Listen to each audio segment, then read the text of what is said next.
बिस्मिल्लाहिर्रहमानिर्रहीम। अस्सलाम वालेकुम। नवीद चौधरी स्वीडन से हेल्थ और फिटनेस में। लेकिन ये वीडियो फिटनेस के मतलब नहीं है, ये वीडियो मौलवियों के मतलब है। और ख़ास तौर पे ये जो इस वक्त मुफ्ती तारक मसूद साहब जो हैं, जिन्होंने पहले लोगों के बकौल गुस्ताखी की कुरान पाक की और नबी करीम सल्लल्लाहु अलैहि वसल्लम की, फिर जनाब इनको मौत की धमकियां मिलनी शुरू हुई और फिर जनाब इन्होंने रजू किया और तौबा की और मौलवियों ने इनकी तौबा फौरन कबूल फरमा ली। मेरा सवाल ये है कि फ़िक़्ह हनफी में तो जो बंदा तौहीन रसालत करता है और पाकिस्तान के कानून के मुताबिक और इन मौलवियों ने जो कानून बनवाया है उसके मुताबिक, फ़िक़्ह हनफी के मुताबिक, अब मैं कुरान और इस्लाम की बात नहीं कर रहा, क्योंकि कुरान और इस्लाम के मुताबिक कानून ये बिल्कुल नहीं है।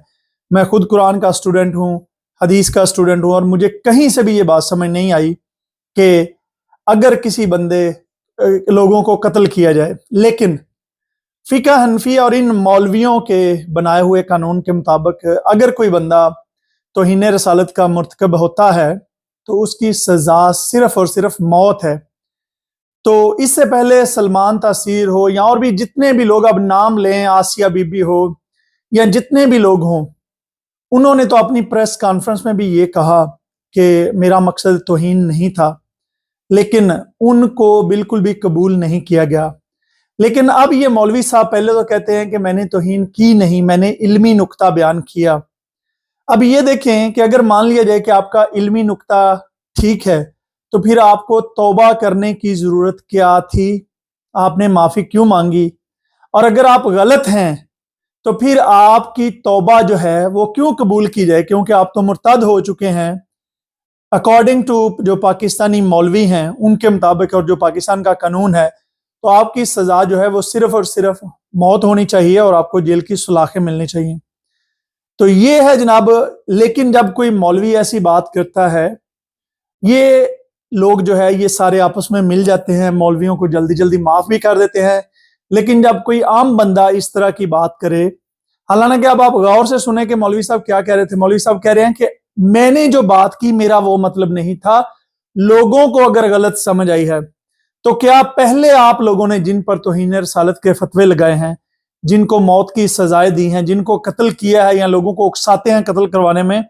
इस चीज की क्या गारंटी है कि उन्होंने जो बात की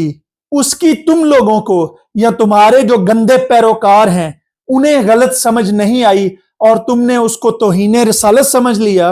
हालांकि उस बंदे का मतलब तौहीन रसालत नहीं था। लेकिन तुम क्योंकि मौलवी हो, इस वजह से तुम्हारी बात को इस तरह से समझा जाए कि लोगों को गलत समझ आई है। बिल्कुल हरगिज नहीं, क्योंकि कानून तो सबके लिए बराबर होना चाहिए ना मौलवी साहब। तो ये बात है। फिर मौलवी साहब ये फरमाते हैं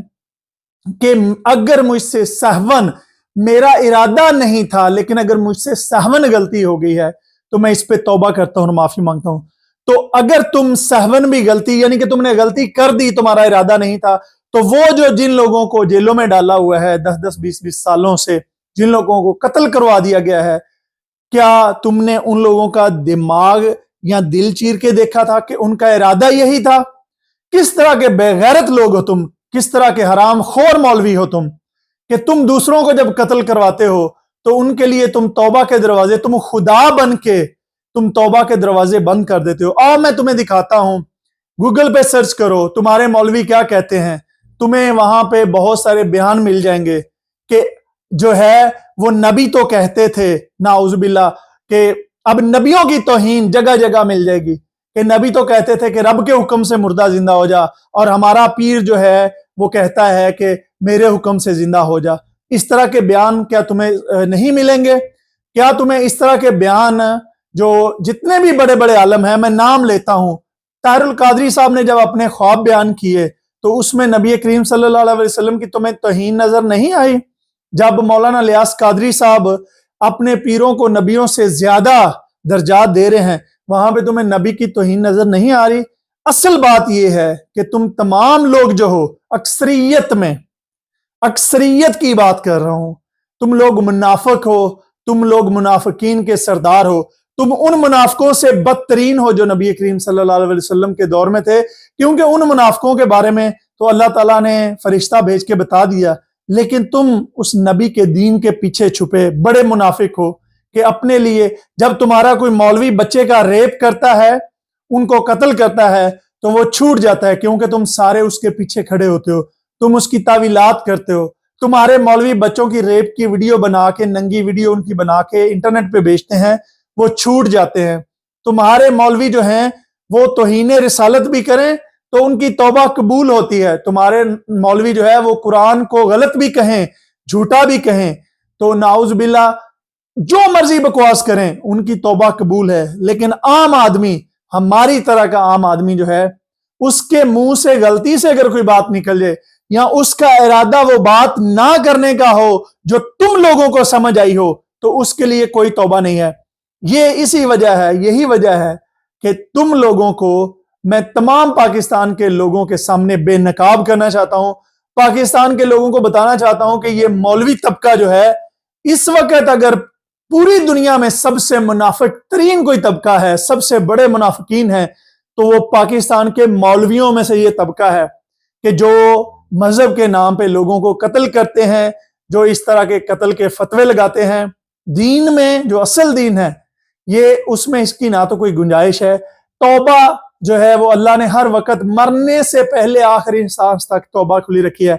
کیا یہ لوگ اگر کسی سے کوئی غلطی ہو جاتی ہے، یہ تو سیالکوٹ میں اگر کسی سے کوئی کاغذ نیچے گر جاتا ہے جس پہ کسی تمہارے 11ویں والے کا نام تھا، یہاں پتہ نہیں یا علی مدد لکھا ہوا تھا، یہاں پتہ نہیں کیا لکھا ہوا تھا، اس کو قتل کر دیتے ہو۔ مشال خان یونیورسٹی میں اس کو توہین رسالت کا کہہ کے قتل کر دیتے ہو۔ اور بہت سارے لوگ ہیں۔ ابھی ایک آپ کو سوشل میڈیا پہ نظر آ رہا ہے، ایک مولوی ایک پولیس والے کا ماتھا چوم رہا ہے کہ وہ پولیس والے نے کسی بندے کو اس پہ توہین رسالت کا فتویٰ لگا ہے، تو اس نے جناب غازی بننے کے چکر میں اس کو جیل میں مار دیا، کیونکہ اس کو پتا ہے کہ جو بھی یہ کام کرتا ہے اس کی کتنی پاکستان میں ان مولویوں کی وجہ سے پیسہ ملتا ہے، عزت ملتی ہے، اس کے ہاتھ چومے جاتے ہیں، اس کے پاؤں چومے جاتے ہیں، کیونکہ یہ جو منافقین ہیں مولوی، انہوں نے دین کی انٹرپریٹیشن پاکستان میں مکمل طور پہ غلط کر دی ہے۔ یہ لوگوں کو قتل کروا رہے ہیں۔ تو اب بھی ٹائم ہے پاکستان کی عوام سمجھ جائے کہ یا تو مفتی مسعود کو بھی لٹکایا جائے، اس کو موت کی سزا دی جائے، تو سمجھ آئے گا کہ پاکستان کے مولوی سب کے لیے برابر ہیں۔ لیکن اگر مفتی مسعود کی توبہ قبول کی جائے اور اس کی معافی قبول کی جائے تو پھر یہ سارے کے سارے منافق ہیں، کیونکہ کیا انہوں نے مشال خان کو، کیا انہوں نے آسیہ بی بی کو، کیا انہوں نے سلمان تحصیر کو، کیا انہوں نے باقی جتنے بھی لوگ پاکستان میں قتل ہوئے ان لوگوں کو سوشل میڈیا پہ لا کے سامنے بٹھایا؟ ان کو مارنے سے پہلے، زندہ جلانے سے پہلے کیا ان کو کہا کہ یار ہمیں بتاؤ کہ کون سی تم نے بات کی ہے، کیا ہمیں غلط سمجھ آئی ہے یا تمہاری نیت غلط ہے یا تم سے غلطی سے یہ ہو گیا ہے، کیا اس کی تم توبہ کرتے ہو کہ نہیں کرتے ہو؟ تو پھر پتا چلتا۔ لیکن کیونکہ یہ خود منافق ہیں، ان کا دھندا ہی توہین رسالت کے نام اور توہین مذہب کے نام اور توہین قرآن کے نام اور ناموس رسالت کے نام اور یہ ساری چیزوں کے نام پہ ان کا دھندا اور ان کا کاروبار چلتا ہے۔ آپ دیکھیں وہ شف والا بھڑوا جو ہے، وہ جناب ایک قسم کا وہ جو پیر ہے، میں اب پورا لفظ نہیں بولتا، سمجھنے والوں کو سمجھ، اس کو پارلیمنٹ میں سامنے کھڑا کیا ہوا تھا جب ناموس رسالت کی ایک وہ جو تقریب وہاں پہ کی ہوئی ہے۔ تو جس ملک میں اس طرح کے جو ہیں وہ جناب اگلی صفوں میں کھڑے ہوں، وہ دین کے ٹھیکیدار اور دین کے مامے بنے ہوئے ہوں، تو اس ملک میں لوگوں کو سمجھ جانا چاہیے کہ اس ملک میں ان مفتیوں کا، ان مولویوں کا کیا حال ہے۔ تو ابھی بھی وقت ہے، پاکستان کے لوگوں کو یہ سمجھ جانا چاہیے، خود قرآن پاک پڑھیں، خود قرآن کو سمجھیں، اور ان مولویوں کو چاہیے کہ یہ جو اس طرح کے انہوں نے قانون بنوائے ہوئے ہیں لوگوں کو قتل کرنے کے لیے، یہ یا تو ان پہ بھی خود لاگو ہوں، ان کو بھی ویسے ہی قتل کیا جائے، یا پھر عام عوام کے لیے بھی وہی قانون بنوائے جائیں جس میں سب کے لیے معافی ہو، سب کی توبہ قبول ہو، سب کی بات غلط بھی جو ہے ان کو بھی سمجھ آ سکتی ہو، سب کو جو ہے وہ موقع دیا جائے کہ وہ بیٹھ کے بتا سکیں کہ ان کی اٹینشن کیا ہے۔ مجھے اپنی دعاؤں میں یاد رکھیے اور ان منافق مولویوں کو بھی یاد رکھیے۔ بہت شکریہ، خدا حافظ۔